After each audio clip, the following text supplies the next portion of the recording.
Hello students, welcome to chemistry class. Students, today I will continue the topic bonding in coordination compounds from chapter 9, that is coordination compounds.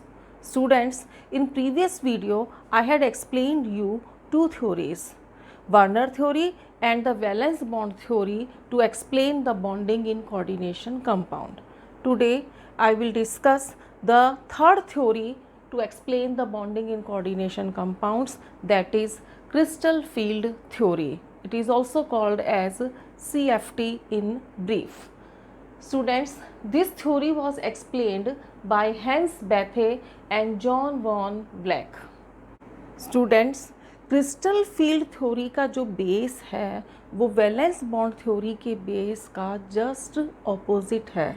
Valence bond theory में हमने पढ़ा था कि जो ligand है वो अपना लोन पेयर मेटल को डोनेट करता है और वहाँ कोऑर्डिनेट बॉन्ड बनता है, लेकिन जो क्रिस्टल फील्ड थ्योरी है उसके अंदर मेटल को एक कैटायन की तरह माना गया है और जो लिगेंड है वो एक एनायन की तरह बिहेव करता है और कैटायन और एनायन के बीच में जो फोर्स लगता है वो इलेक्ट्रोस्टैटिक फोर्स लगता है। और इस तरह से अगर देखा जाए तो वीबीटी में जो बॉन्ड का नेचर है वो कोवैलेंट है, जबकि सीएफटी के अंदर जो बॉन्ड का नेचर है वो आयनिक है। ठीक है, अब इसके अंदर जो मेन बात निकल कर आती है वो ये है कि जो डी ऑर्बिटल से हैं हमें पता है वो 5 टाइप्स के होते हैं और उन सभी की एनर्जीज इक्वल होती है और वो डीजेनरेट कहलाते हैं। लेकिन जब मेटल लिगेंड के इफ़ेक्ट में आता है या लिगेंड के फील्ड में आता है तो ऐसी स्थिति में जो डी ऑर्बिटल के 5 ऑर्बिटल होते हैं उनकी डीजेनरेसी स्प्लिट अप हो जाती है, टूट जाती है और वो 2 सेट ऑफ ऑर्बिटल्स बनाते हैं, 2 सेट ऑफ ऑर्बिटल्स बनाते हैं। एक को हम T2G बोलते हैं और एक को हम EG बोलते हैं। T2G के अंदर D के ये 3 ऑर्बिटल आते हैं, DXY, DYZ एंड DZX, और ये जो ऑर्बिटल्स होते हैं वो उनमें जो डी ऑर्बिटल्स के लोब होते हैं वो बिटवीन द एक्सिस हैं। देखो जहाँ पे डी ऑर्बिटल के लोब्स जो हैं वो एक्स और वाई एक्सिस के बीच में है, या तो ये डी एक्स वाई बन गया, यहाँ ये वाई और जेड के बीच में है तो ये डी वाई जेड बन गया, यहाँ ये जेड और एक्स के बीच में है तो ये क्या बन जाएगा, डी जेड एक्स बन जाएगा। ठीक है, जो ईजी सेट होता है ऑर्बिटल्स का उसमें डी के 2 ऑर्बिटल आते हैं, एक D X square Y square और एक डी जेड स्क्वायर।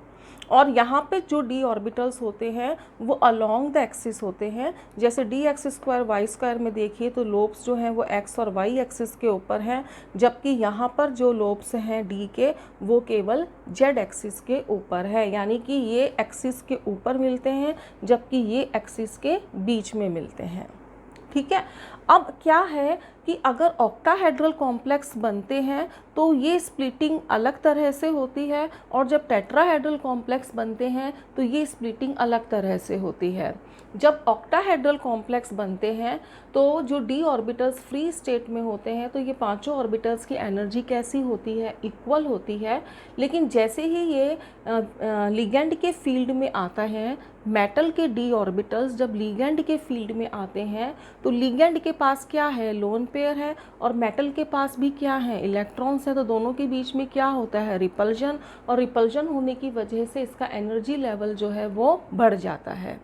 और जब जब बॉन्ड बनने की बात आती है तो उस समय में ये डी ऑर्बिटल्स जो हैं वो स्प्लिट अप हो जाते हैं, जिसमें से 3 ऑर्बिटल जो हैं वो नीचे आ जाते हैं, यानी उनकी एनर्जी कम हो जाती है, और जो 2 ऑर्बिटल हैं उनकी एनर्जी बढ़ जाती है। जो नीचे 3 ऑर्बिटल आते हैं उनको हम क्या कहते हैं, T2G कहते हैं, और इसमें आपके DXY, DYZ और DZX आते हैं। और जो 2 ऑर्बिटल जिनकी एनर्जी बढ़ जाती है उनको हम EG कहते हैं, और इसमें DX स्क्वायर वाई स्क्वायर और DZ स्क्वायर आते हैं। ये मैं अभी आपको बताऊंगी कि ऐसा क्यों हुआ कि T2G ही नीचे आए और EG ऊपर गए, यानी T2G की एनर्जी कम क्यों हुई और EG की एनर्जी ज़्यादा क्यों हुई। ये मैं आपको भी समझाऊंगी, पहले आप ये डायग्राम समझ लीजिए। तो जब फ्री स्टेट में था तो एनर्जी क्या थी, सेम थी। जैसे ही लिगेंड की फील्ड में आया मेटल तो उसकी एनर्जी बढ़ गई, क्योंकि लिगेंड के इलेक्ट्रॉन्स और मेटल के इलेक्ट्रॉन्स के बीच में रिपल्जन हो गया। और जब बॉन्ड बनने की बारी आई तो ये रिपल्जन्स इतने ज़्यादा बढ़ गए कि डी ऑर्बिटल जो है वो स्प्लिट अप हो गया, और उसमें से 3 ऑर्बिटल की एनर्जी कम हो गई और 2 ऑर्बिटल्स की एनर्जी ज़्यादा हो गई। नीचे वालों को T2G कहेंगे, ऊपर वालों को हम EG कहेंगे। ठीक है। अब क्या है कि इन दोनों के बीच का जो एनर्जी गैप है, जिसको हमने डेल्टा O कहा है, O का मतलब क्या है, ऑक्टाहेड्रल, और डेल्टा का मतलब क्या होता है, CFSE। CFSE का मतलब क्या होता है, क्रिस्टल फील्ड स्प्लिटिंग एनर्जी या क्रिस्टल फील्ड स्टेबलाइजेशन एनर्जी। तो T2G और EG के बीच जो एनर्जी गैप है उसको हम डेल्टा O कहते हैं। और ये जो सेंटर से होकर के लाइन जा रही है ये एवरेज एनर्जी बताती है और इसको हम कहते हैं बैरी सेंटर। T2G की एनर्जी कितनी कम हुई तो वो शो करते हैं -0.4 डेल्टा O से। ठीक है, डेल्टा O का मतलब तो crystal field splitting energy for octahedral complex हो गया, 0.4 इसकी अमाउंट हो गया, और माइनस का मतलब क्या है कि एनर्जी कम हो रही है। एनर्जी बढ़ती है किसकी, बैरी सेंटर के और EG के बीच का जो गैप है वो क्या होता है, +0.6 डेल्टा O होता है। और बैरी सेंटर और T2G के बीच एनर्जी गैप कितना होता है, -0.4 डेल्टा O होता है। ये डायग्राम जो है स्टूडेंट्स ये काफ़ी इंपॉर्टेंट है, एग्जाम में कई बार पूछ लेते हैं कि draw a diagram for splitting of D orbitals in octahedral field. तो मेरे को लगता है आपको समझ में आ गई होगी ये वाली बात, जिसमें आपको एक बैरी सेंटर के बारे में बताना है, एक डेल्टा O के बारे में, T2G के बारे में, EG के बारे में, बैरी सेंटर और T2G के बीच एनर्जी गैप, और बैरी सेंटर और EG के बीच में एनर्जी गैप। ठीक है। जब यही डायग्राम हम टेट्राहेड्रल कॉम्प्लेक्स के लिए बनाते हैं तो मैं यहीं पे आपको एक ही साथ दोनों चीज़ें इसलिए बता रही हूँ ताकि दोनों चीज़ें कंपेयर हो जाएं। जब हम टेट्राहेड्रल कॉम्प्लेक्स के लिए डी ऑर्बिटल की स्प्लिटिंग होती है तो वहाँ भी 2 सेट बनते हैं ऑर्बिटल्स के, एक T2G और एक EG, लेकिन एक डिफरेंस आता है। वो डिफरेंस क्या है वो देखिए कि यहाँ EG ऊपर है, यहाँ EG नीचे है, यानी यहाँ EG की एनर्जी बढ़ी थी, यहाँ EG की एनर्जी कम हो रही है। ठीक है। और यहाँ पर जो है T2G की एनर्जी कम थी, यहाँ T2G की एनर्जी क्या है, ज़्यादा है, यानी दोनों बिल्कुल एक दूसरे के क्या हो गए, ऑपोजिट हो गए। बैरी सेंटर वही है, एवरेज एनर्जी, और जो T2G और EG के बीच एनर्जी गैप है यहाँ हमने डेल्टा O से शो करा था, यहाँ हम किससे शो करेंगे, डेल्टा T से, T for tetrahedral, O for octahedral. अच्छा, यहाँ पर जो था एनर्जी कितनी कम हो रही थी, -0.4 डेल्टा O कम हो रही थी, यहाँ एनर्जी कितनी कम होगी, -0.6 डेल्टा T कम होगी। और यहाँ एनर्जी कितनी बढ़ रही थी, 0.6 डेल्टा O, और यहाँ एनर्जी कितनी बढ़ेगी, 0.4 डेल्टा T। ठीक है। एक और इम्पॉर्टेंट रिलेशनशिप कि यहाँ पर जो डेल्टा O है वो बहुत ज़्यादा है, जबकि डेल्टा T की वैल्यू क्या है, बहुत ही कम है। और अगर हम डेल्टा T और डेल्टा O को हम रिलेट करें तो डेल्टा T = -4/9 डेल्टा O, यानी लगभग डेल्टा T की वैल्यू डेल्टा O की वैल्यू से क्या होती है, आधी होती है। यानी ये डिस्टेंस जो होता है, ये डिस्टेंस इस डिस्टेंस का डबल होता है, यानी डेल्टा O की वैल्यू डेल्टा T की वैल्यू से लगभग क्या हो जाती है, दुगनी हो जाती है। ठीक है। अब हम ये क्वेश्चन समझ लेते हैं कि ऐसा क्यों हुआ कि ऑक्टाहेड्रल कॉम्प्लेक्स में T2G की एनर्जी कम हुई जबकि टेट्राहेड्रल कॉम्प्लेक्स में T2G की एनर्जी बढ़ गई। तो भाई ये बात हम समझा सकते हैं शेप से। पहले हम बात करते हैं ऑक्टाहेड्रल कॉम्प्लेक्स की। ऑक्टाहेड्रल कॉम्प्लेक्स के बारे में अगर हम बात करें तो मैं यहाँ ड्रॉ करती हूँ ऑक्टाहेड्रल कॉम्प्लेक्स। कुछ इस तरीके से होगा, यहाँ सेंटर में कौन आएगा, मेटल, और यहाँ कौन आएंगे, लिगेंड्स आएंगे। ठीक है। और ये हमारी क्या हो गई, एक्सिस हो गई। कौन सी एक्सिस हो गई, X, Y और Z। अब आप देखिए हमारे लिगेंड जो हैं वो कहाँ है, एक्सिस के ऊपर है। ठीक है, यानी हमारे लोन पेयर ऑफ इलेक्ट्रॉन्स कहाँ है, एक्सिस के ऊपर है। और यहाँ पे जो मेटल का डी ऑर्बिटल है वो भी कहाँ है, एक्सिस के ऊपर। और मेटल के डी ऑर्बिटल्स में क्या होंगे, इलेक्ट्रॉन्स होंगे। यानी कि मेटल के इलेक्ट्रॉन्स और लिगेंड के इलेक्ट्रॉन्स दोनों ही एक ही एक्सिस पर होंगे तो उनमें रिपल्जन क्या होगा, ज़्यादा होगा, और रिपल्जन ज़्यादा होने की वजह से एनर्जी बढ़ जाएगी। तो यहाँ Eg की एनर्जी इसीलिए बढ़ी है क्योंकि जो ऑक्टाहेड्रल शेप होती है उसमें लिगेंड भी एक्सिस पर होते हैं और मेटल के जो d ऑर्बिटल्स के जो इलेक्ट्रॉन्स होते हैं वो भी एक्सिस के ऊपर होते हैं। टेट्राहेड्रल कॉम्प्लेक्स में अगर हम बात करें तो टेट्राहेड्रल कॉम्प्लेक्स की शेप कुछ इस तरीके से होती है। तो बताइए सेंटर में कौन आ जाएगा, मेटल आ जाएगा, यहाँ पे कौन आ जाएंगे, लिगेंड्स आ जाएंगे। तो ये जो टेट्राहेड्रल पोजीशन है ये एक्सिस के बीच में नहीं हो, एक्सिस के बीच में होते हैं, यानी यहाँ पे जो लिगेंड्स हैं वो एक्सिस के ऊपर नहीं, एक्सिस के बीच में है। और जो ये dxy dyz और dzx है जो T2g को बनाते हैं, यहाँ पर भी d ऑर्बिटल्स के लोब कहाँ है, एक्सिस के बिटवीन द एक्सिस है, और यहाँ पर भी लिगेंड कहाँ है, बिटवीन द एक्सिस है, यानी ये दोनों एक दूसरे के क्लोज आ जाएंगे। तो दोनों इलेक्ट्रॉन्स के बीच में क्या होगा, रिपल्जन होगा, तो इसका एनर्जी लेवल बढ़ जाएगा। ठीक है, अब हमें एक दो छोटी छोटी बातें देखनी है तो वो हम देख लेते हैं। एक तो इसमें हमें बात करनी थी क्रिस्टल फील्ड स्प्लिटिंग एनर्जी, जिसको हम क्रिस्टल फील्ड स्टेबलाइजेशन एनर्जी भी कहते हैं। स्टूडेंट्स, हमने बीबीटी में वैलेंस बॉन्ड थ्योरी में एक बात पढ़ी थी स्ट्रॉन्ग लिगेंड और वीक लिगेंड के बारे में, कि स्ट्रॉन्ग लिगेंड वो होते हैं जो इलेक्ट्रॉन्स को पेयर अप करवा सकते हैं, लेकिन वीक लिगेंड जो हैं वो इलेक्ट्रॉन्स को पेयर अप नहीं करा सकते हैं। यहाँ पर हम और वहाँ हमने एक वीकनेस पढ़ी थी वैलेंस बॉन्ड थ्योरी की, कि वैलेंस बॉन्ड थ्योरी जो है वो स्ट्रॉन्ग लिगेंड्स और वीक लिगेंड्स को एक्सप्लेन नहीं कर पाई थी। तो यहाँ पर हम देखेंगे कि स्ट्रॉन्ग लिगेंड की डेफिनेशन क्या है और वीक लिगेंड की डेफिनेशन क्या है। तो जो स्ट्रॉन्ग लिगेंड है उनके लिए डेल्टा ओ की वैल्यू क्या होगी, ज़्यादा होगी, जबकि जो वीक लिगेंड्स हैं उनके लिए डेल्टा ओ की वैल्यू क्या होगी, कम। यानी कि जिसके लिए ये एनर्जी गैप ज़्यादा होगा वो स्ट्रॉन्ग लिगेंड होगा, और जिसके लिए एनर्जी गैप कम होगा वो क्या होगा, वीक लिगेंड होगा। यानी कि क्रिस्टल फील्ड थ्योरी ने स्ट्रॉन्ग लिगेंड और वीक लिगेंड्स को डिफाइन कर दिया कि जिसके लिए डेल्टा ओ की वैल्यू ज़्यादा है वो स्ट्रॉन्ग लिगेंड, और जिसके लिए डेल्टा ओ की वैल्यू कम है वो वीक लिगेंड होगा। ठीक है, अब देखिए स्पेक्ट्रोकेमिकल सीरीज़ क्या है। ये स्पेक्ट्रोकेमिकल सीरीज़, स्पेक्ट्रोकेमिकल सीरीज़ के अंदर हमने लिगेंड्स को अरेंज करा है in increasing order of delta O. Delta O के इंक्रीजिंग ऑर्डर में हमने इनको अरेंज करा है। तो अब इसके अकॉर्डिंग जो लिगेंड बाद में आ रहा है, यानी जिसकी डेल्टा ओ की वैल्यू सबसे ज़्यादा है, वो सबसे स्ट्रॉन्ग लिगेंड होगा। ठीक है, अब उसके बाद में यदि हमें क्रिस्टल फील्ड स्प्लिटिंग एनर्जी की अमाउंट निकालनी है तो उसके लिए ये फॉर्मूला है, और ये फॉर्मूला क्या कहता है कि crystal field splitting energy is equal to, ये ऑक्टाहेड्रल कॉम्प्लेक्स के लिए बताई गई है बात। तो ऑक्टाहेड्रल कॉम्प्लेक्स के लिए बताओ T2g के लिए जो पेरी सेंटर और T2g के बीच एनर्जी गैप था वो कितना था, -0.4 डेल्टा ओ। तो हमने यहाँ पे क्या लिख दिया, -0.4 T2g इलेक्ट्रॉन। T2g में जितने भी इलेक्ट्रॉन्स होंगे वो हम यहाँ पुट कर देंगे। ठीक है, और अगर हमारे इलेक्ट्रॉन Eg के अंदर है तो उसको हम किससे मल्टीप्लाई कर देंगे, 0.6 से मल्टीप्लाई कर देंगे। ठीक है, तो हमें एनर्जी मिल जाएगी और इसमें मिलेगी डेल्टा ओ के फॉर्म में मिल जाएगी। अगर उसकी वैल्यू नेगेटिव है तो यानी कि एनर्जी रिलीज ज़्यादा होगी, यानी कि वो सिस्टम कैसा होगा, स्टेबल होगा। तो स्टूडेंट्स, मैंने अभी तक जो आपको बातें बताई आई थिंक आपको समझ में आ गई होगी। मैंने यहाँ पर दो स्प्लिटिंग आपको डी ऑर्बिटल्स की बताई है, एक जब ऑक्टाहेड्रल कॉम्प्लेक्स बनते हैं और एक जब टेट्राहेड्रल कॉम्प्लेक्स बनते हैं।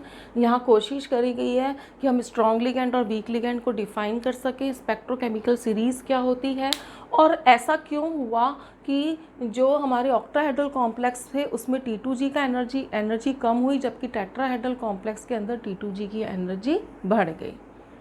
तो स्टूडेंट्स, अब हम देखते हैं कि हम कॉम्प्लेक्स की प्रॉपर्टीज़ को क्रिस्टल फील्ड थ्योरी से कैसे एक्सप्लेन कर सकते हैं। स्टूडेंट्स, बीबीटी के अंदर हमने देखा था कि हमें यही नहीं पता लग रहा था कि कौन सा लिगेंड स्ट्रॉन्ग होगा और कौन सा वीक लिगेंड होगा। इसको CFT ने बताया कि जिसके लिए डेल्टा यानी कि क्रिस्टल फील्ड स्प्लिटिंग एनर्जी की वैल्यू ज़्यादा होगी वो स्ट्रॉन्ग लिगेंड होगा, और जिसके लिए क्रिस्टल फील्ड स्प्लिटिंग एनर्जी की वैल्यू कम होगी वो वीक लिगेंड होगा। अब हम ये समझते हैं क्रिस्टल फील्ड थ्योरी से कि स्ट्रॉन्ग लिगेंड्स की प्रेजेंस में इलेक्ट्रॉन्स की पेयरिंग क्यों होती है और जब वीक लिगेंड होते हैं तो इलेक्ट्रॉन की पेयरिंग क्यों नहीं हो सकती। तो हम फिर से यही डायग्राम देखते हैं। इस डायग्राम के अंदर मैंने एक एग्जाम्पल लिया है D6 का, यानी कि जब D में 6 इलेक्ट्रॉन्स हों तो हम इलेक्ट्रॉन्स को कैसे फिल करेंगे। ठीक है, तो पहले हमने केस लिया है स्ट्रॉन्ग लिगेंड का। अब बताइए स्ट्रॉन्ग लिगेंड होगा तो डेल्टा ओ की वैल्यू क्या होगी, ज़्यादा होगी। पहले मैं आपको यही बता देती हूँ कि हम इलेक्ट्रॉन्स को फिल कैसे करेंगे। अगर D6 इलेक्ट्रॉन होगा, इलेक्ट्रॉनिक कॉन्फ़िगरेशन है हमारा, तो हम इलेक्ट्रॉन्स की फिलिंग कैसे करेंगे। पहले T2G में एक इलेक्ट्रॉन आएगा, दूसरा आएगा, तीसरा आएगा। ठीक है, सभी ऑर्बिटल्स में एक एक इलेक्ट्रॉन आ गया। अब उसके बाद फोर्थ इलेक्ट्रॉन कहाँ जाए, या तो वो T2G में ही आ जाए या वो किस में जाए, EG में जाए, दोनों ऑप्शन है। अब क्या है कि लिगेंड चूंकि हमारा कैसा है, स्ट्रॉन्ग है, तो इसके लिए क्रिस्टल फील्ड स्प्लिटिंग एनर्जी की अमाउंट क्या हो गई, ज़्यादा। तो इलेक्ट्रॉन ऊपर EG में जाए तो उसको ज़्यादा एनर्जी की ज़रूरत पड़ेगी, इसलिए वो EG में जाने की बजाय नीचे ही क्या हो जाएगा, पेयर अप हो जाएगा। तो D में कितने इलेक्ट्रॉन है, 6, तो T2G में भी कितने इलेक्ट्रॉन आ जाएंगे, 6 आ जाएंगे। ठीक है, और इस तरह से इलेक्ट्रॉन की क्या हो गई, यहाँ पर पेयरिंग हो गई। हम बता सकते हैं कि स्ट्रॉन्ग लिगेंड की प्रेजेंस में इलेक्ट्रॉन की क्या हो गई, पेयरिंग हो गई। और इस तरह से अनपेयर्ड इलेक्ट्रॉन हमारे पास या तो होते ही नहीं है या बहुत ही कम होते हैं। अब जैसे इस केस में एक भी अनपेयर्ड इलेक्ट्रॉन नहीं है तो ये कैसा कॉम्प्लेक्स हो जाएगा, लो स्पिन कॉम्प्लेक्स हो जाएगा। और यहाँ डेल्टा ओ यानी कि ऑक्टाहेड्रल कॉम्प्लेक्स के बारे में हम स्टडी कर रहे हैं। तो crystal field splitting energy for octahedral complex is greater than pairing energy, यानी कि जब हम इलेक्ट्रॉन को पेयर अप करते हैं तो उसके लिए भी एनर्जी की ज़रूरत पड़ती है, और इलेक्ट्रॉन को जब हम EG में भेजेंगे उसके लिए भी एनर्जी चाहिएगी। लेकिन इन दोनों में से ज़्यादा एनर्जी किस में चाहिएगी, जब हम इलेक्ट्रॉन को किस में भेजेंगे, EG में। इसलिए इलेक्ट्रॉन EG में जाने की जगह वो T2G में ही क्या हो जाएंगे, पेयर अप हो जाएंगे, क्योंकि इलेक्ट्रॉन के पास दो ही ऑप्शन है, या तो वो T2G में पेयर अप हो जाए या वो किस में चला जाए, EG में चले जाएं। लेकिन चूंकि डेल्टा ओ की वैल्यू जो है वो पेयरिंग एनर्जी से ज़्यादा है, तो इलेक्ट्रॉन EG में जाने की जगह T2G में ही क्या हो जाएंगे, पेयर अप हो जाएंगे और लो स्पिन कॉम्प्लेक्स बनाएंगे। अब यही इलेक्ट्रॉनिक कॉन्फ़िगरेशन है, लेकिन हमारा लिगेंड कैसा है, वीक है। तो ऐसी स्थिति के अंदर इलेक्ट्रॉन्स हम किस तरह से फिल करेंगे वो देख लीजिए। पहले तो इलेक्ट्रॉन देखो, 3 इलेक्ट्रॉन तो T2G में ही आएंगे क्योंकि इसकी एनर्जी कम है और वो सिंगली फिल्ड हो जाएगा। अब क्या है कि चूंकि लिगेंड वीक है तो उसके लिए इस डेल्टा ओ की वैल्यू क्या होगी, कम होगी। कम होगी तो इलेक्ट्रॉन इजीली जो है वो EG में चला जाएगा। इस केस में जो क्रिस्टल फील्ड स्प्लिटिंग एनर्जी है उसकी वैल्यू पेयरिंग एनर्जी से क्या है, कम है। तो इलेक्ट्रॉन जो है वो T2G में पेयर अप होने की बजाय किस में चला जाएगा, EG में चला जाएगा। और जब वो ऊपर चला जाएगा तो अब हमारे पास कितने अनपेयर्ड इलेक्ट्रॉन हो जाएंगे, 5 इलेक्ट्रॉन हो गए, 6th इलेक्ट्रॉन फिर किस में आ जाएगा, T2G में आ जाएगा। तो कितने अनपेयर्ड इलेक्ट्रॉन हो गए, 4। तो ये कैसा कॉम्प्लेक्स हो जाएगा, हाई स्पिन कॉम्प्लेक्स हो जाएगा। ठीक है, अगर हमें ये इलेक्ट्रॉनिक कॉन्फ़िगरेशंस के अकॉर्डिंग्स इलेक्ट्रॉन जो है T2G और EG में फिल करने आ जाते हैं तो हम काफ़ी प्रॉपर्टीज़ बता सकते हैं कि कोई भी कॉम्प्लेक्स लो स्पिन क्यों है, हाई स्पिन क्यों है। तो ये बात हमें VBT ने नहीं बताई थी, ये बात हमें कौन बता रहा है, CFT बता रहा है। इसी चीज़ को मैंने समराइज़ कर दिया है कि अगर लिगेंड हमारा स्ट्रॉन्ग होगा तो क्रिस्टल फील्ड स्प्लिटिंग एनर्जी ज़्यादा होगी, और उसके ज़्यादा होने की वजह से इलेक्ट्रॉन ऊपर जाने की बजाय नीचे ही क्या हो जाएगा, पेयर अप हो जाएगा, और हमें जो कॉम्प्लेक्स मिलेगा वो कैसा हो जाएगा, लो स्पिन हो जाएगा। अगर हमारा लिगेंड कैसा है, वीक है, तो ऐसी स्थिति में डेल्टा ओ की वैल्यू क्या होगी, कम होगी। तो इलेक्ट्रॉन नीचे पेयर अप होने की बजाय कहाँ चला जाएगा, ऊपर चला जाएगा, और ऐसी स्थिति में हमें कैसा कॉम्प्लेक्स मिलेगा, हाई स्पिन कॉम्प्लेक्स मिलेगा। अगर डेल्टा ओ की वैल्यू पेयरिंग एनर्जी से ज़्यादा है तो ऐसी स्थिति में पेयरिंग हो जाएगी, और अगर डेल्टा ओ की वैल्यू पेयरिंग एनर्जी से कम है तो इलेक्ट्रॉन की पेयरिंग तब तक नहीं होगी जब तक कि इलेक्ट्रॉन सिंगली ऑक्यूपाइड नहीं हो जाते। अब हम कुछ ऐसे इलेक्ट्रॉनिक कॉन्फ़िगरेशन कर लेते हैं जो D6 से कुछ अलग हैं। जैसे D4 की बात करें, D5, D6, और हम किसकी बात करें, D7 की बात करें, और लिगेंड हमारा कैसा है, स्ट्रॉन्ग है, तो हम इलेक्ट्रॉन्स कैसे फिलअप करेंगे, T2G में कितने इलेक्ट्रॉन आ जाएंगे 4 और Eg में कितने आ जाएंगे 0, क्योंकि स्ट्रॉन्ग लिगेंड है तो वो T2G में ही पेयर अप होना पसंद करेंगे इलेक्ट्रॉन, क्योंकि डेल्टा O की वैल्यू ज़्यादा है तो इलेक्ट्रॉन Eg में जाने की बजाय T2G में ही क्या हो जाएंगे, पेयर अप हो जाएंगे। इन द सेम वे अगर हमारे पास D5 की स्थिति है तो T2G में 5 इलेक्ट्रॉन आ जाएंगे, Eg में एक भी इलेक्ट्रॉन नहीं रहेगा। अगर D6 है तो T2G में कितने इलेक्ट्रॉन आ जाएंगे 6 और Eg में एक भी नहीं। अब देखिए जब T2G के अंदर 6 इलेक्ट्रॉन्स आ गए तो ये कम्प्लीटली फिल्ड हो गया, यानी कि अब अगर हमें और इलेक्ट्रॉन इसमें ऐड करना है तो वो T2G में नहीं आ सकता, वो किस में आएगा, Eg में आएगा। तो D7 की स्थिति में T2G में कितने इलेक्ट्रॉन हो जाएंगे 6, और जो 7th इलेक्ट्रॉन होगा वो किस में चला जाएगा, Eg में चला जाएगा। तो ये इलेक्ट्रॉनिक कॉन्फ़िगरेशन अब मैं आपको किसके बारे में बता रही हूँ, D7 के बारे में बता रही हूँ। अगर वीक लिगेंड हो तो ऐसी स्थिति में अगर हमारी स्थिति किसकी है, D7 की है, तो हमारे यहाँ पर कितने इलेक्ट्रॉन्स आ गए 5, तो ये हो गए, फिर ये 6 हो गया और फिर ये क्या हो गया 7 हो गया। तो ये D7 का इलेक्ट्रॉनिक कॉन्फ़िगरेशन है। देखो अगर मैं यहाँ पर D1 से लेकर के और D10 तक चलूँ इलेक्ट्रॉनिक कॉन्फ़िगरेशन में, तो D4 से लेकर के D7 तक के जो इलेक्ट्रॉनिक कॉन्फ़िगरेशन है ना वो अलग होते हैं, स्ट्रॉन्ग लिगेंड में अलग होते हैं और वीक लिगेंड में अलग होते हैं। लेकिन अगर हम बात करें D1 से लेकर के D3 की और D8 से लेकर के D10 की, तो चाहे लिगेंड स्ट्रॉन्ग हो और चाहे लिगेंड वीक हो, दोनों का इलेक्ट्रॉनिक कॉन्फ़िगरेशन कैसा होगा, सेम होगा। एक एग्जांपल ले लेते हैं हम, चलो D3 का ले लेते हैं, या एक आगे का D8 का ले लेते हैं। चलो हम तो बताओ D8 अगर स्ट्रॉन्ग लिगेंड के लिए होता तो 6 इलेक्ट्रॉन्स तो यहाँ आ ही गए, उसके बाद में ये 7th आ गया और ये कौन सा आ गया, 8th आ गया।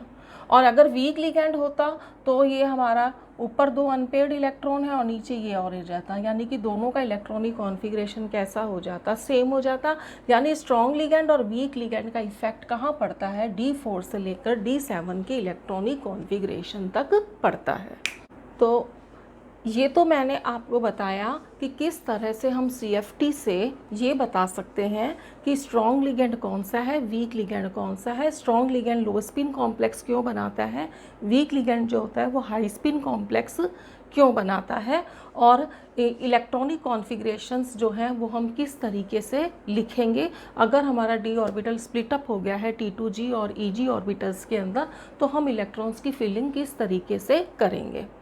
अब देखिए VBT ने यानी वैलेंस बॉन्ड थ्योरी ने कॉम्प्लेक्स के कलर के बारे में हमें कोई इन्फॉर्मेशन नहीं दी थी, लेकिन CFT जो है यानी क्रिस्टल फील्ड थ्योरी जो है ये हमको कलर की इन्फॉर्मेशन देगा। तो ये सबसे बड़ी अचीवमेंट थी क्रिस्टल फील्ड थ्योरी की कि ये हमें कॉम्प्लेक्स कलर क्यों होते हैं, कलर्ड क्यों होते हैं, उसको एक्सप्लेन करता है। तो सबसे पहले तो ये हमने चैप्टर 8 में ही पढ़ लिया था कि ट्रांजिशन एलिमेंट्स के जो कॉम्प्लेक्स होते हैं वो कलर्ड होते हैं। क्यों होते हैं, तो उसका 2 ही रीज़न थे, एक तो उनके पास अनपेयर्ड इलेक्ट्रॉन होते हैं और एक डी ट्रांजिशन होता है।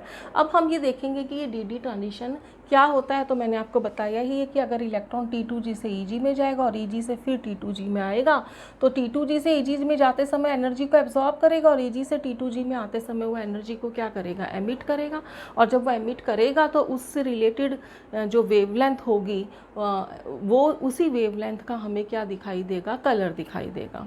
ठीक है, तो अब हम यहाँ पर ये क्वेश्चन देखना चाहते हैं, अब हम ये बात समझना चाहते हैं कि अलग अलग कॉम्प्लेक्सेस के कलर अलग अलग क्यों होते हैं। ये तो हमें समझ में आ गया कि कॉम्प्लेक्स कलर्ड क्यों होते हैं, because of presence of unpaired electron and D transition.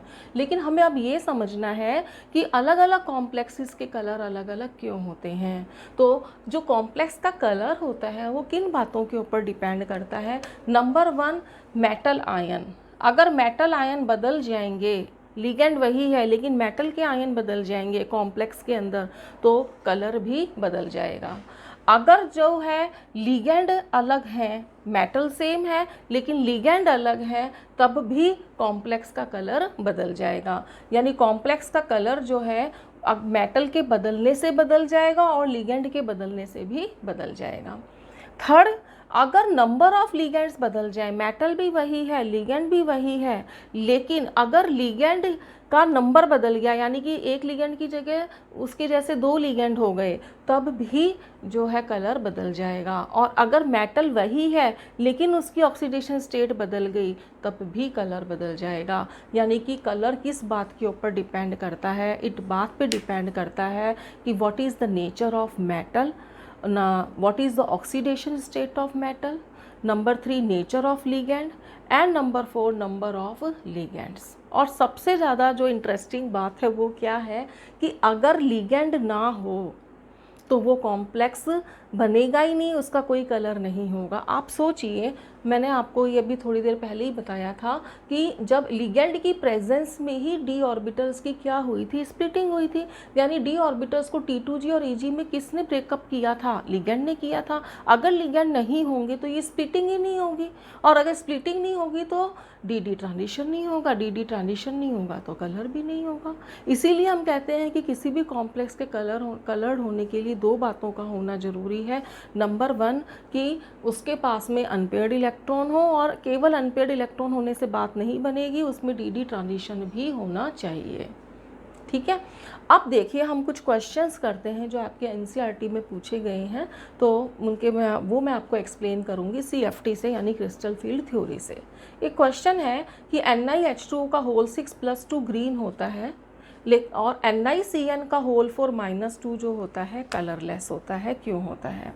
देखो, अगर हम इसको बिना कुछ एक्सप्लेन करें हम इसका आंसर डायरेक्ट भी दे सकते हैं, क्योंकि ये कलर्ड है और ये कलरलेस है। तो बताइए इसका आंसर क्या कह सकते हैं? इसका आंसर ये दे सकते हैं, presence of unpaired electron and D transition.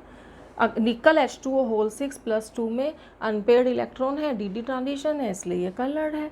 और जो NiCN का होल 4-2 है, there is no unpaired electron, no D transition, no colour. अगर हम इसको अच्छे से समझना चाहते हैं कि भाई इसके पास अनपेयर्ड क्यों नहीं है और इसके पास अनपेयर्ड क्यों है, तो ये हम इलेक्ट्रॉनिक जब हमने VBT में जैसे पढ़ा था उसके अकॉर्डिंग समझ सकते हैं कि देखो वाटर कैसा लिगेंड होता है, वीक लिगेंड होता है, तो ये तो इलेक्ट्रॉन को पेयर अप करा नहीं पाएगा, नहीं करा पाएगा, तो इसके पास अनपेयर्ड इलेक्ट्रॉन होंगे, अनपेयर्ड इलेक्ट्रॉन होंगे तो डी ट्रांजिशन होगा और कलर भी होगा। ठीक है, अब जो ये वाला कंपाउंड है ये कलरलेस क्यों होगा? क्योंकि जो CN है वो कैसा लिगेंड होता है? स्ट्रॉन्ग लिगेंड होता है, तो ये इलेक्ट्रॉन्स की पेयरिंग करा देगा, यानी इसके पास कोई अनपेयर्ड बचेगा ही नहीं। तो no unpaired, no D transition and no colour. ठीक है, अगला क्वेश्चन हमारे पास में आता है, FeCN होल 6-4 और FeH2O होल 6+2 दोनों के कलर अलग अलग क्यों हैं? देखो, अगर मैं यहाँ आयरन की ऑक्सीडेशन स्टेट निकालूं और यहाँ आयरन की ऑक्सीडेशन स्टेट निकालूं, तो दोनों ही स्थिति में आयरन की ऑक्सीडेशन स्टेट क्या है? +2 है। यानी मेटल क्या है? सेम, और मेटल की ऑक्सीडेशन स्टेट भी क्या है? सेम। लेकिन दोनों लिगेंड कैसे हैं? अलग अलग हैं। अगर लिगेंड्स अलग होंगे तो डेल्टा O की वैल्यू, जो ये वाली वैल्यू है डेल्टा O, यानी कि क्रिस्टल फील्ड स्प्लिटिंग एनर्जी की जो वैल्यू है वो भी क्या हो जाएगी? अलग हो जाएगी। और जब डेल्टा O बदलेगा तो डी ट्रांजिशन के टाइम जो एनर्जी की रिक्वायरमेंट होती है वो अलग हो जाएगी। और जब Eg से इलेक्ट्रॉन वापस T2G में आएगा तो वो जो एनर्जी लिबरेट करेगा वो भी अलग हो जाएगी। इसकी वजह से वेवलेंथ अलग हो जाएगी और इसकी वजह से कलर भी अलग हो जाएगा। तो लिगेंड बदलने से actually crystal field splitting energy जो है वो बदल जाती है, और उसकी वजह से जो एब्जॉर्प्शन एनर्जी है, एनर्जी एब्जॉर्ब होती है, और जो एनर्जी एमिट होती है वो भी चेंज हो जाती है, और उसकी वजह से कलर भी चेंज हो जाता है। ठीक, अब देखिए एक थोड़ा सा टिपिकल क्वेश्चन है, वो ये कि हमें कुछ कॉम्प्लेक्स दिए गए हैं, निकल H2O का होल 6+2, निकल NH3 का होल 6+2, निकल NO2 का होल 6-4। इन कंपाउंड्स को हमें किसी भी ऑर्डर में अरेंज करना है। एक तो हमें इसको वेवलेंथ के बेस पर अरेंज करना है, और एक क्रिस्टल फील्ड स्प्लिटिंग एनर्जी के बेस पर हमें इनको अरेंज करना है। तो मैंने क्रिस्टल फील्ड स्प्लिटिंग एनर्जी के बेस पर इनको इंक्रीजिंग ऑर्डर में अरेंज करा है। देखो, क्रिस्टल फील्ड स्प्लिटिंग एनर्जी क्या होती है? T2G और Eg के के बीच का गैप होता है। अच्छा, अगर लिगैंड हमारा स्ट्रॉन्ग है तो डेल्टा ओ की वैल्यू क्या होगी, ज़्यादा होगी। तो अगर हम स्ट्रेंथ की बात करें तो जो NO2 माइनस होता है ये सबसे स्ट्रॉन्ग होता है, इससे वीक कौन होता है, अमोनिया, और सबसे वीक कौन होता है, वाटर। तो इसका मतलब डेल्टा ओ की वैल्यू सबसे ज़्यादा किसके लिए होगी, NO2 के लिए, और सबसे कम किसके लिए होगी, वाटर के लिए। इसीलिए अगर मैं क्रिस्टल फील्ड स्प्लिटिंग एनर्जी की बात करूं तो वो सबसे ज़्यादा इस कॉम्प्लेक्स के लिए, उससे कम अमोनिया वाले कॉम्प्लेक्स के लिए, और सबसे कम किसके लिए है, वाटर वाले कॉम्प्लेक्स के लिए है। अब देखिए हम लैम्डा का कैसे बताएं। तो देखो ये रिलेशनशिप तो हमने लोअर क्लासेस से पढ़ चुके हैं हम लोग कि E इज इक्वल टू क्या होता है, hc अपॉन लैम्डा होता है।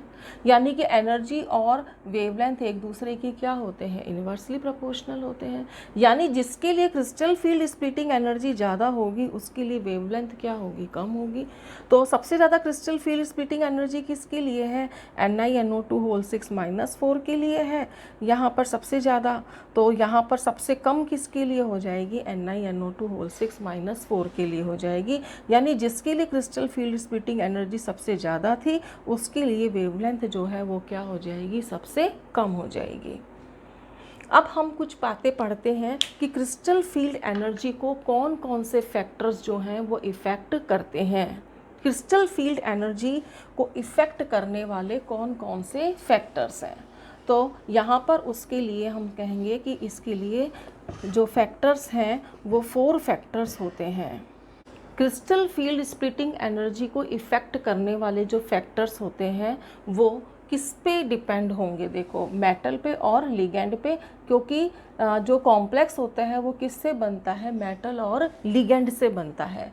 तो देखो सबसे पहला फैक्टर क्या हो जाएगा इसके अंदर, नेचर ऑफ मेटल, कि मेटल हमारा कैसा है, उस मेटल के किसके ऊपर डिपेंड करेगा, मेटल के नेचर के ऊपर डिपेंड करेगा। हमें पता है कि हम 3D से 4D और 4D से 5D की तरफ जाते हैं तो डेल्टा ओ की वैल्यू क्या होती है, बढ़ती चली जाती है। और यही कारण है कि 4D और 5D के अंदर डेल्टा ओ की वैल्यू इतनी ज़्यादा हो जाती है कि इलेक्ट्रॉन्स जनरली क्या हो जाते हैं, पेयर अप हो जाते हैं। EG में जाने की बजाय वो T2G के अंदर ही पेयर अप हो जाते हैं। ठीक है, इसी तरीके से दूसरी बात इसके अंदर आती है ऑक्सीडेशन स्टेट की, कि मेटल की कौन सी ऑक्सीडेशन स्टेट है। अगर मेटल की ऑक्सीडेशन स्टेट जो होती है ज़्यादा है तो वो जो इसकी क्रिस्टल फील्ड स्प्लिटिंग एनर्जी भी क्या हो जाएगी, ज़्यादा हो जाएगी। क्रिस्टल फील्ड एनर्जी भी उसकी ज़्यादा हो जाएगी। अगर मेटल की ऑक्सीडेशन स्टेट ज़्यादा है तो क्रिस्टल फील्ड स्प्लिटिंग एनर्जी भी उसके लिए क्या हो जाएगी, ज़्यादा हो जाएगी। यानी कि अब CFC 2 बातों पे डिपेंड करी, मेटल के नेचर पे और मेटल की ऑक्सीडेशन स्टेट पर। तीसरी ये किस चीज़ के ऊपर डिपेंड करती है, नेचर ऑफ लिगेंड पे, नेचर ऑफ लिगेंड पे। अब देखो हमें पता है कि अगर स्ट्रॉन्ग लिगेंड है तो डेल्टा की वैल्यू क्या हो जाएगी, हाई हो जाएगी, और अगर वीक लिगेंड है तो डेल्टा की वैल्यू क्या हो जाएगी, लो हो जाएगी।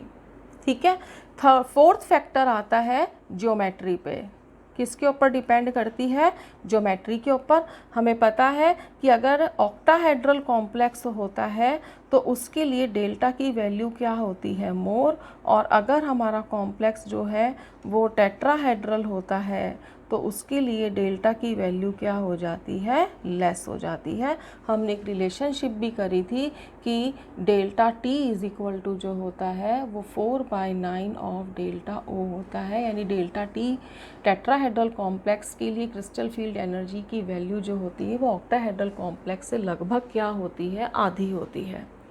ठीक है, ये तो बात करी हमने कि क्रिस्टल फील्ड स्प्लिटिंग एनर्जी को कौन कौन से फैक्टर्स अफेक्ट करते हैं। अब हम देख लेते हैं कि क्रिस्टल फील्ड स्प्लिटिंग थ्योरी, जो हमने क्रिस्टल फील्ड थ्योरी करी है हमने, उसकी क्या लिमिटेशन है। देखो क्रिस्टल फील्ड थ्योरी कई मायनों में वैलेंस बॉन्ड थ्योरी से बहुत ही बेटर है, क्योंकि इसने हमें कलर के बारे में इंफॉर्मेशन दी जो VBT ने बिल्कुल भी नहीं दी थी। वहाँ पर स्ट्रॉन्ग लिगेंड और वीक लिगेंड के बारे में VBT ज़्यादा नहीं बता पाई थी, यहाँ उसने क्लियर कट उसकी डेफिनेशन दी। वहाँ पर ये भी नहीं पता लग रहा था कि स्ट्रॉन्ग लिगेंड पेयरिंग क्यों करा रहे हैं और वीक लिगेंड पेयरिंग क्यों नहीं करा पा रहे इलेक्ट्रॉन्स की। CFT ने बिल्कुल क्लियर कट समझाया कि इलेक्ट्रॉन्स कब पेयर अप होंगे और कब वो पेयर अप नहीं होंगे, ये बात भी अच्छी तरह से समझाई इसके अंदर। सारी बात इलेक्ट्रॉनिक कॉन्फ़िगरेशन के बारे में भी इसने काफ़ी कुछ समझाया हमको। लेकिन इसकी फिर भी इसके अंदर 2-3 लिमिटेशंस थी, जिसमें सबसे बड़ी लिमिटेशन तो ये थी कि इसका बेस ही गलत था। सबको पता है और अच्छे से पता है कि मेटल और लिगेंड के बीच में भाई कोऑर्डिनेट बॉन्ड बनता है और इसलिए नेचर ऑफ बॉन्डिंग क्या होगी, कोवेलेंट होगी। लेकिन CFT ने क्या कहा था कि नेचर ऑफ बॉन्डिंग आयनिक होगी, क्योंकि इसमें मेटल एक कैटायन की तरह बिहेव करेगा और लिगेंड एक एनायन की तरह बिहेव करेगा। ठीक है। दूसरी बात ये है इसके अंदर कि हमने जब स्पेक्ट्रोकेमिकल सीरीज़ पढ़ी थी तो हमने देखा था हेलोजन्स जो होते हैं वो वीक लिगेंड्स को में आते हैं, क्योंकि उनकी क्रिस्टल फील्ड स्प्लिटिंग एनर्जी क्या होती है, कम होती है। लेकिन क्वेश्चन ये रेज हुआ कि जब लिगेंड को हम एक एनायन मान रहे हैं तो हेलोजन्स जो होते हैं वो तो सबसे ज़्यादा इलेक्ट्रोनेगेटिव होते हैं, तो इसका मतलब उनको तो एक स्ट्रॉन्ग लिगेंड होना चाहिए था, लेकिन जो हेलोजन्स हैं वो क्या हुए, वीक लिगेंड हुए। ऐसा क्यों हुआ, इसको CFT नहीं समझा पाया। तो आगे जाके कई थ्योरीज दी गई, मॉलिक्यूलर ऑर्बिटल थ्योरी दी गई, लिगेंड फील्ड थ्योरी दी गई, लेकिन वो हमारे सिलेबस में नहीं है। ठीक है। तो स्टूडेंट्स, मैंने बॉन्डिंग इन कोऑर्डिनेशन कंपाउंड्स में प्रीवियस वीडियो में आपको 2 थ्योरी समझाई थी, वर्नर थ्योरी और वैलेंस बॉन्ड थ्योरी, और इस वीडियो के अंदर मैंने आपको क्रिस्टल फील्ड थ्योरी के बारे में भी बताया और इसके द्वारा जो कॉम्प्लेक्सेस हैं उनकी प्रॉपर्टीज़ को भी एक्सप्लेन किया। आई होप आपको ये सारा समझ में आ गया होगा। तो आप इसको अच्छे से वीडियो को देखना, समझना और याद करना। ठीक है। Stay home, stay safe and do study.